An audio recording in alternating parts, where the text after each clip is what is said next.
The courtroom was tense, buzzing with an energy that felt almost tangible.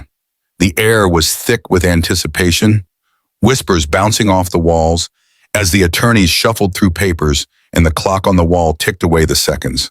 The tall windows filtered in slivers of golden sunlight, casting long shadows on the polished wooden floor, and the quiet rustle of the audience filled the spaces between the tense moments. Spectators, journalists, and legal observers filled the benches, their eyes fixed on the defendant, the young man at the center of it all. Jordan Walker sat in the defendant's seat, shackled at the wrists, his face a picture of exhaustion and quiet desperation. His eyes were downcast, avoiding the gaze of anyone who might judge him. He had been accused of a brutal crime, assaulting an elderly woman, leaving her hospitalized and penniless. The evidence against him was damning. Forensic reports, testimonies, and a compelling narrative fit perfectly into the expectations of the justice system. Jordan came from the wrong side of town, with a history of financial struggles and no powerful allies to defend him. The prosecutor stood tall, his suit impeccably pressed, his voice firm as he outlined the charges. He spoke with authority, painting a picture of a desperate young man, willing to rob and assault an innocent woman in broad daylight. His words seemed almost rehearsed, as if they had been molded into a narrative that could not be disputed. Meanwhile, the defense attorney, clearly out of his depth, stood with furrowed brows trying to challenge the accusations. He was visibly overworked, underfunded, but determined to fight for Jordan. He presented the alibi that had not been properly investigated, suggesting that the evidence against Jordan was circumstantial at best. In the middle of the room sat Clara Johnson, a woman in her mid-30s. She wasn't a volunteer witness.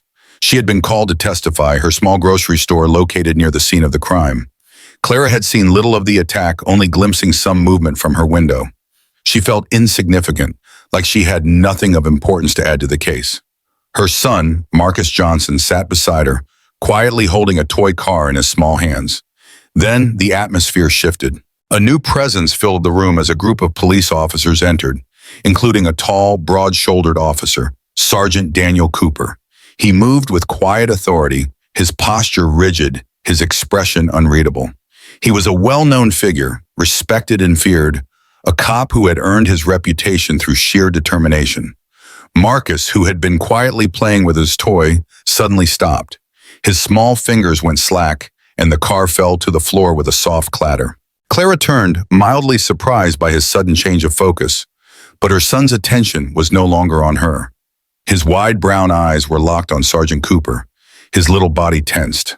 Then, in a voice that was both clear and unwavering, Marcus spoke. "I saw him," he said. A chill ran through the room. Clara's breath caught, and heads turned in confusion as the courtroom fell into a stunned silence. The judge, visibly taken aback, glanced toward Marcus, unsure of what had just been said. Marcus lifted his small hand and pointed directly at Sergeant Cooper. "He was there," he declared. For a long moment, the room was completely still. The weight of the child's words hung in the air like a heavy fog, too significant to ignore. The prosecutor paused mid-sentence, his notes forgotten. The defense attorney's voice faltered. The judge leaned forward, his expression a mix of curiosity and concern. Clara's heart pounded as she turned to Marcus, her hands resting gently on his shoulders, trying to understand what he meant. "Marcus," she whispered, but he didn't look away. Sergeant Cooper remained motionless, his expression unchanged, but those who looked closely saw the subtle tightening of his jaw. The silence stretched out before the judge broke it, calling for a short recess. The room buzzed to life as murmurs filled the air. Journalists scrambled to write down the shocking revelation, and the officers exchanged uneasy glances. As the courtroom emptied for recess, Clara pulled Marcus into a quiet corner, her heart racing. "What did you mean by that, baby?" she asked softly. "I saw him, Mama," Marcus repeated, his tone steady with an innocent certainty. "He was there that night." Clara's breath caught in her throat. Could it really be true? Could Sergeant Cooper, someone everyone had trusted, be involved in this crime? The weight of her son's words settled heavily on her shoulders, and the reality of the situation began to sink in. She couldn't ignore it now. Everything had changed. Elijah's small hands gripped the toy car tightly, guiding it along the smooth wooden surface of the bench in front of him. The courtroom around him was filled with the heavy, sharp tones of adults speaking in low voices, the tension palpable in the air. The noise of murmured conversations and rustling papers made the atmosphere feel cold and formal. Elijah, too young to understand the weight of the situation, was trying to find some comfort in his small game. He was oblivious to the seriousness of the moment, content with his own world, making quiet engine noises under his breath. Every so often, his mother, Clara Johnson, would place a gentle hand on his shoulder, trying to keep him quiet. But Elijah's attention was only half on her. His gaze would drift off, distracted by the events unfolding around him, yet his mind was far from the reality of the courtroom. The murmurs and murmuring voices surrounding them seemed like distant sounds compared to the vivid world he'd created for himself with his little toy car. Then, suddenly, the atmosphere in the room shifted, as though the very air had thickened. A side door creaked open, and in walked a group of unformed police officers, their boots echoing softly on the wooden floor. They moved in an orderly fashion, taking their places along the walls of the room, their presence a stark reminder of the law that governed the proceedings. Among them was a man who stood out from the rest. He was tall and broad-shouldered, his presence commanding attention as he moved with an air of quiet authority. His posture was rigid, the muscles in his arms barely visible under the uniform, and his expression was unreadable. His name was Sergeant Daniel Cooper, and he was well known throughout the district. Sergeant Cooper was a figure who commanded both respect and fear. His reputation preceded him. Tough but fair, a cop who had earned his place in the force through sheer determination and grit.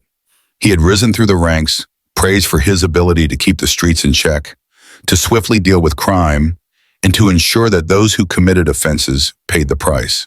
To many, he was a protector, a figure of justice in a city that often teetered on the edge of lawlessness. Elijah, however, was no longer playing. The moment he laid eyes on Sergeant Cooper, everything changed. His fingers, once tightly holding his toy car, suddenly went slack. The toy car slipped from his grab arm, landing on the floor with a soft clatter. Clara, who had been absent-mindedly watching the proceedings, turned to him in mild surprise. But Elijah's attention was locked elsewhere. His small body tensed, his breath hitched in his chest as he stared fixedly at Sergeant Cooper. His wide brown eyes never left the officer, and his small chest rose and fell quickly as if something in him understood that this moment was far from ordinary. The courtroom continued its usual business, the lawyers exchanging legal jargon, the judge preparing to proceed with the testimonies. But Elijah was no longer just a passive observer. His tiny voice, soft but unwavering, suddenly pierced through the noise. "I saw him," he said clearly. The words cut through the air like a knife, silencing the room in an instant. Clara froze, her heart pounding in her chest and heads turned toward the source of the voice.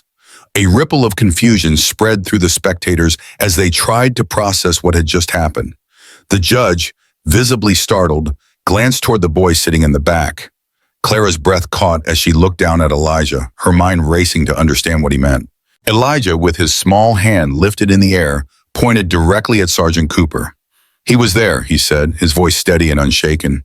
The room went still, a tension thick in the air that no one could ignore. For the first time that day, Thomas Walker, the accused man, looked up. His eyes, once cast downward in quiet desperation, shifted toward the boy, and the finger now pointed directly at the officer. The defense attorney stopped mid-sentence, completely distracted by the unexpected turn of events. The prosecutor, who had been flipping through his notes in an almost rehearsed manner, froze, his face pale and unreadable. Even the judge leaned forward, his gaze now focused solely on the child who had disrupted the proceedings. Clara's heart raced, her pulse quickening as she tried to make sense of what had just happened. She turned to her son, trying to understand the gravity of his words. "Elijah," she whispered urgently, placing both hands on his shoulders, her mind swirling with 1,000 questions. "What do you mean?" But the boy didn't waver. He simply looked at her with a certainty that only a child could possess. His eyes were wide, untroubled by the enormity of his accusation. "I saw him, Mama. He was there that night," he repeated, as if explaining something simple, as if this were just another game he was playing. But the truth hung in the air, heavy and undeniable.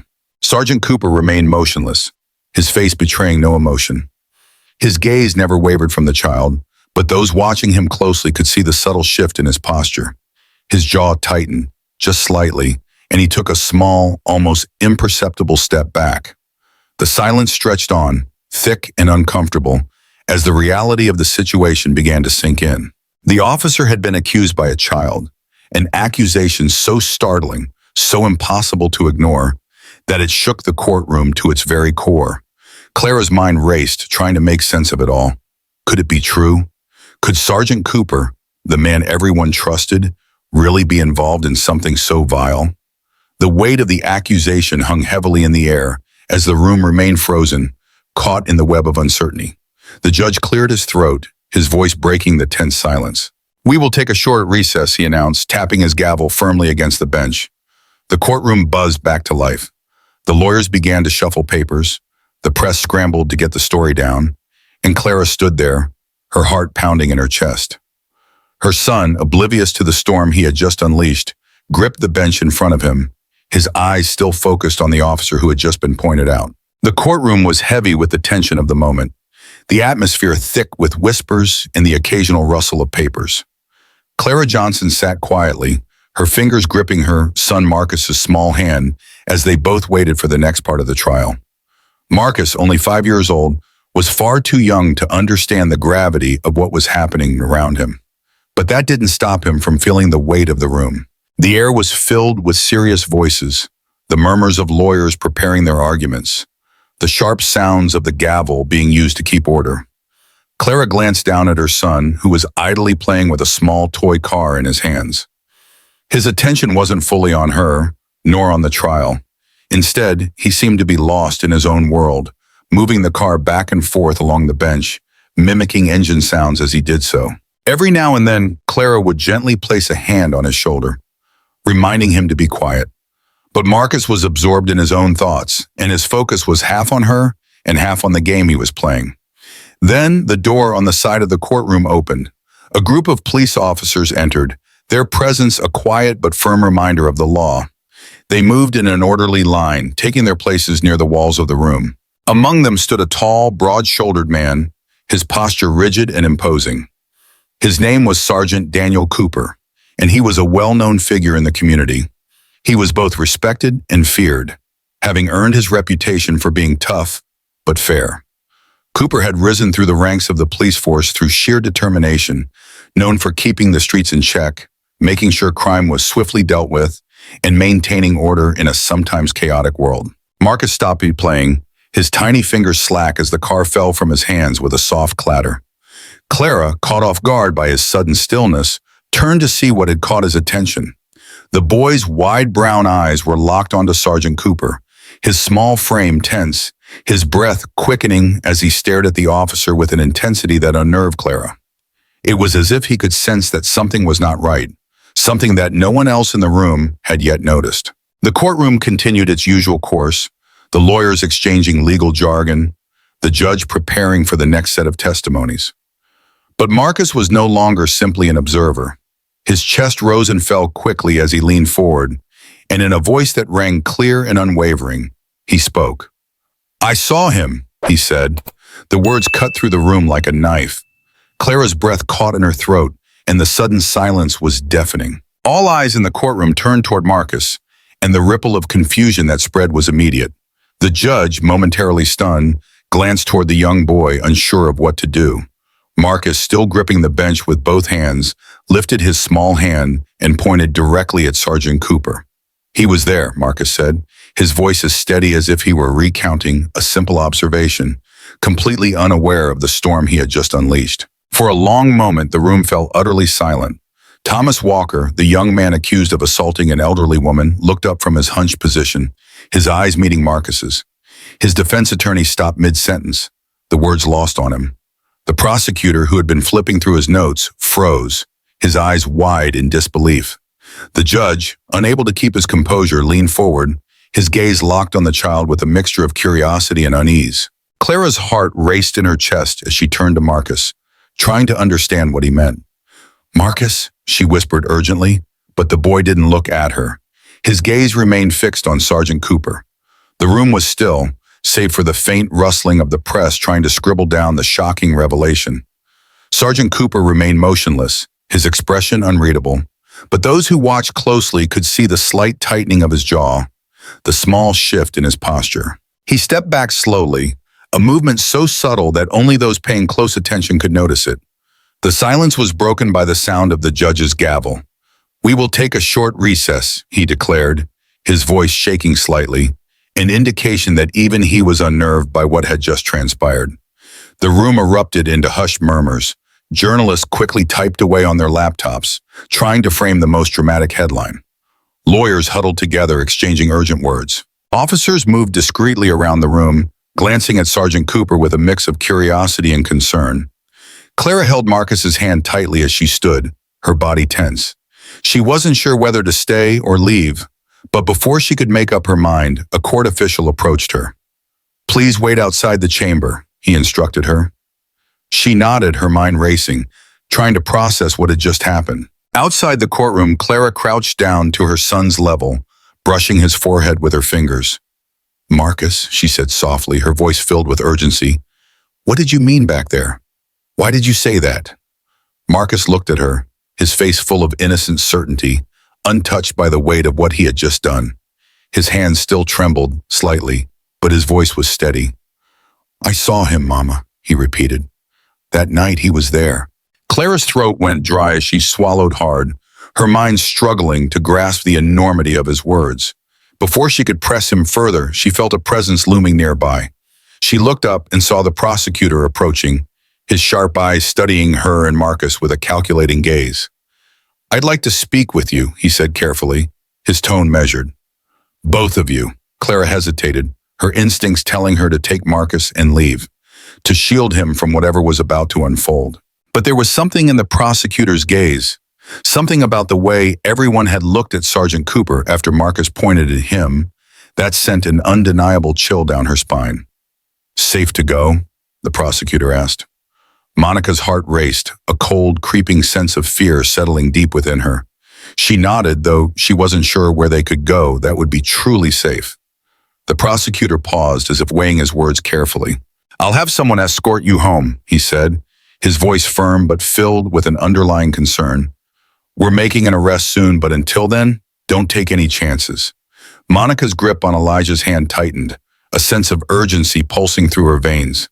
She had always known that the world could be cruel, but this was something far darker than she ever could have imagined. They were caught in the midst of something bigger than themselves, something that could destroy lives. And it wasn't just about her anymore. It was about protecting her son. The prosecutor's team had been working tirelessly, uncovering damning evidence of Sergeant King's corrupt activities. The pieces of the puzzle were falling into place with alarming speed. There were patterns to his actions, clear as day. Cases where crucial evidence mysteriously appeared just in time for convictions to stick. Cases where footage conveniently went missing, and all of them involving vulnerable victims, mostly black individuals or white suspects from disadvantaged backgrounds. The justice system had failed to protect them, and Sergeant King had capitalized on it. Monica could hardly digest the full scope of what she was hearing. Payments from offshore transactions, linked to shell companies, for setting up innocent people, ensuring the conviction rates remained high. It was all a systematic scheme to manipulate the very laws that were meant to protect them. Her head swirled, unable to wrap around the enormity of it all, and now her son, Marcus, had inadvertently exposed it. She looked down at him as he sat curled up in a chair, his small body looking so fragile in the sea of adults surrounding them. His toy car rested on his lap, but his attention was elsewhere, his face a mixture of innocence and confusion. She brushed a hand over his hair, trying to comfort herself more than him. She wasn't just his mother, she was his protector, and she had failed to shield him from this darkness. Now, more than ever, she had to be strong. A few hours passed in a blur of activity. The courthouse had become a battlefield, one where the enemy had not yet realized he'd been exposed. The prosecutor's team worked relentlessly, pulling records, tracing financial transactions, and digging into King's past cases. The deeper they delved, the worse it got. The evidence kept piling up, each discovery more damning than the last. Monica felt the weight of the situation pressing down on her chest. She wasn't just watching history unfold. She was a part of it, and now her son was too. He had cracked open a case so enormous, so deeply entrenched in corruption, that it would take years to untangle. Yet, here they were, caught in its path. "How long has he been doing this?" Monica asked, the question slipping from her lips before she could stop it. She needed to understand how long this web of deceit had been spun. The prosecutor shook his head, exhaling deeply. "Years," he replied, his voice flat but filled with frustration. He turned to one of his assistants. "Pull up all the cases he worked on for the last 5 years. I want to see every conviction, every piece of evidence he presented." Monica's mind raced as the enormity of the corruption became clearer. She wasn't a lawyer, nor was she a law enforcement officer, but she could see it now. The sheer scope of what Sergeant King had done was beyond belief. And Marcus had, without even realizing it, exposed the man who had kept the streets clean through manipulation, through lies. The prosecutor's phone rang, interrupting Monica's thoughts. He answered it quickly, his face hardening as he listened. "Where?" he asked urgently. Monica sat up straighter, her heart hammering in her chest. The prosecutor's expression darkened as he listened to the other end of the call. He hung up and turned to Monica. "King just left the courthouse," he said, his voice grim. "We don't know where he's going." A cold chill swept through Monica's body. The officer who had been leading the investigation, the one who had seemed like the perfect protector, was now a fugitive from the law. The very man who had been responsible for keeping order, who had stood for justice, had betrayed them all. Monica reached down, her fingers gripping Elijah's small hand as they prepared to leave the courthouse. The weight of the situation was almost too much to bear. How could this have happened? How had the man they had trusted so much turned out to be the one orchestrating it all? But as they made their way out of the building, Monica knew one thing for certain. Nothing would ever be the same again. She couldn't protect him from this. She couldn't protect herself from this. They had to keep moving, keep fighting, because the storm that was about to break had already changed their lives forever. The prosecutor's warning echoed in her mind. If he realizes people are looking into him, this could get dangerous. And in that moment, Monica knew that their lives were in even greater peril than they had been before. That was brewing outside. Her heart was pounding in her chest, and her mind raced with thoughts of what might be coming next. She had always been the protector, always the one to make things feel safe. But tonight she felt like a prisoner in her own home. Sergeant Daniel Cooper had been someone they all trusted, someone she had never imagined could be capable of such darkness. And now that very darkness was creeping closer, inching toward her and her son. The prosecutor's voice came through the phone again, snapping her back to the moment. "You need to stay inside. We're getting closer, but King is dangerous. He's a cornered animal right now, and he'll do anything to cover his tracks. I can't guarantee your safety if he finds out we're looking for him." Monica's thoughts flashed to the warning he had given her earlier that day, how everything had shifted the moment Marcus pointed at Sergeant Cooper. She had thought the worst was over when they left the courthouse. But now, with the search for King underway, she realized it was just beginning. She sat back against the headboard of the bed, her eyes never leaving Elijah's peaceful form. She had to protect him no matter the cost. He was only 5, just a child, yet he had unwittingly exposed a corruption so deep that it had shaken the foundations of the system they lived in. He had seen something no one else had, and now he was at the center of a storm he couldn't understand. The phone buzzed in her hand again, and she quickly answered. "I know you're worried," the prosecutor said, his voice still calm but firm. "We're taking action. Units are already searching for him. The longer he's on the run, the more dangerous he becomes, but we need you to stay inside, and I'll send someone to stay with you. They'll be there in a few minutes." Monica nodded, even though she knew the prosecutor couldn't see her. "Just make sure he's stopped," she whispered, her voice trembling. "For Marcus. For all of us." She hung up the phone and sat in the darkness, listening to the sounds of the night. The only noise came from the wind outside and the occasional chirp of crickets. But the quiet felt oppressive, suffocating. Every creak of the house, every rustle of the trees in the breeze made her jump. Her mind kept racing, replaying everything that had happened in the courthouse. The accusation, the moment when Marcus had pointed at Sergeant Cooper. Could it really be true? Could the officer they all trusted have been involved in framing people? In framing Thomas Bailey? Monica couldn't help but wonder how deep the corruption went. If it was true that King had been using his position for years, How many lives had he destroyed to maintain his power? She glanced down at Marcus, who still lay asleep, oblivious to the danger that loomed just outside their door. She felt a pang of guilt. He didn't deserve this. No child should have to be a part of such a dangerous game. Yet here he was, caught up in something far too big for his tiny shoulders. The police escort outside was supposed to make her feel safer, but it didn't. Monica knew that if Sergeant Cooper was truly desperate enough, 2 officers in a car wouldn't stop him. She hugged Marcus a little closer, her arms wrapped tightly around his small body, the weight of everything pressing on her chest, making it hard to breathe. She had no idea when she finally drifted to sleep, but when she woke, it was to the sound of her phone vibrating on the nightstand. The room was still dark, the first light of dawn barely creeping through the curtains. Monica groggily reaches for the phone, her stomach tightening as she saw the name on the screen.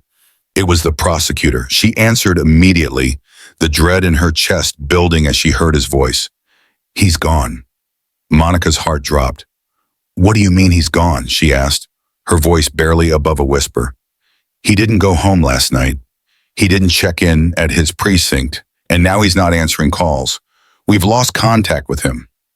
"Monica, I need you to listen to me. You need to stay put. We've got a warrant out for his arrest, and we're sending units to search for him now." A cold chill ran down Monica's spine. She threw the blanket off her body and sat up straight, her mind racing. "Do you think we're safe here?" she asked, her voice shaking. There was a long pause on the other end of the line, and then the prosecutor's voice returned, quieter this time. "I don't know." The words hung in the air, and Monica felt an overwhelming sense of unease settle deep in her bones. The nightmare she had tried to shield her son from had just become very real, and there was no way to escape it. Looking down at Elijah, she brushed a hand over his forehead, her heart aching for him. This was no longer just about surviving the moment. It was about protecting him from a danger she couldn't fully understand. Clara exhaled shakily, her heartbeat echoing in her ears as she glanced toward her sleeping son, Marcus. The house was quiet, but her nerves were on edge, every creak magnified by the weight of her fears. She couldn't ignore the gut instinct that Sergeant Daniel Cooper would stop at nothing to silence them both. She made a decision. She wouldn't wait for danger to come knocking on her door. "I'm leaving," she whispered, more to herself than anyone else. She moved quickly and quietly, dressing hastily before gently waking Marcus, careful to keep her voice calm to avoid alarming him. "Marcus, honey, wake up," she whispered softly. The boy stirred, his sleepy eyes blinking at her questioningly, but he obediently got up. Clara quickly packed a small bag, just essentials, clothes, important documents, some cash, before calling her sister and briefly explaining the urgency. Her sister understood instantly, her voice tense as she promised they'd be safe at her place in Maple Heights. As Clara stepped out into the cool early morning air, clutching Marcus's tiny hand, she noticed the squad car parked just beyond her driveway. One of the officers, younger with wary eyes, immediately stepped out. "Where are you going?" he questioned cautiously. "Somewhere safe," Clara replied firmly, determination strengthening her voice. The officer hesitated, looking back toward his partner. "We were told to keep you here," he countered weakly. Clara squared her shoulders, eyeing him directly. "And what if Cooper comes here first, if he's watching?" The officer had no immediate answer, clearly conflicted. His partner, sensing the tension, leaned forward. "She's right. If Cooper wants them, 2 officers sitting here won't stop him. We'll escort you."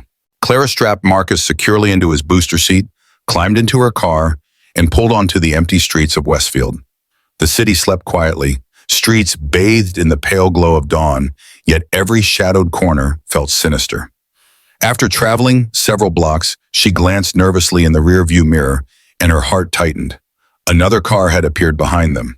It wasn't marked, matching her every turn at a careful distance. "Stay buckled, baby," she reassured Marcus softly, gripping the wheel tightly, pulse quickening. Ahead, a sign indicated the entrance to the freeway, promising escape. Before she could decide, blue and red lights flashed behind her. The officer's voice crackled over the loudspeaker, commanding the third car, the shadowy car following her, to pull over. Instead, Cooper's car suddenly accelerated, swerving violently around them, racing away. Immediately, the squad car peeled off after him, sirens wailing, leaving Clara gripping the steering wheel, her heart racing, uncertainty looming ahead. The lesson in Clara's journey is one of resilience, courage, and the realization that sometimes the greatest battles are fought in the most unexpected ways.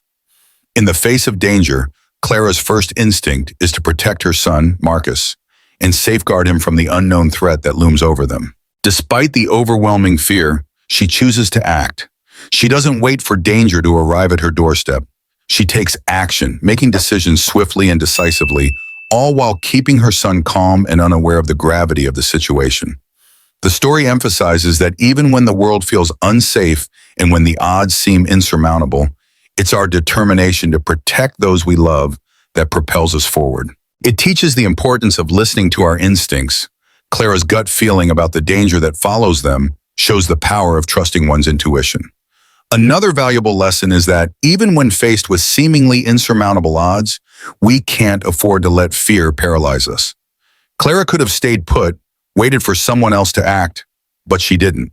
Her decision to leave the house, even with the police escort and safety measures in place, speaks to the necessity of taking control of our own lives in critical moments. It's a reminder that while we cannot always control external circumstances, we can control how we respond to them. Moreover, Clara's strength as a mother stands as an unshakable pillar. In the end, the story is a testament to the lengths a parent will go to for their child. It underscores the importance of being proactive, staying alert, and understanding that when things fall apart, the strongest bond of all is the love and protection we offer to those we care for. The unpredictability of life will always throw challenges our way, but the lesson is clear. Trust yourself, stay courageous, and protect what matters most. If you found this story engaging, don't forget to subscribe to the channel so you never miss a new episode. We'd love to hear your thoughts. Share your comments below and let us know what you think. And if you enjoyed the content, make sure to like the video to show your support. Stay tuned for more captivating stories, and thank you for being part of our community.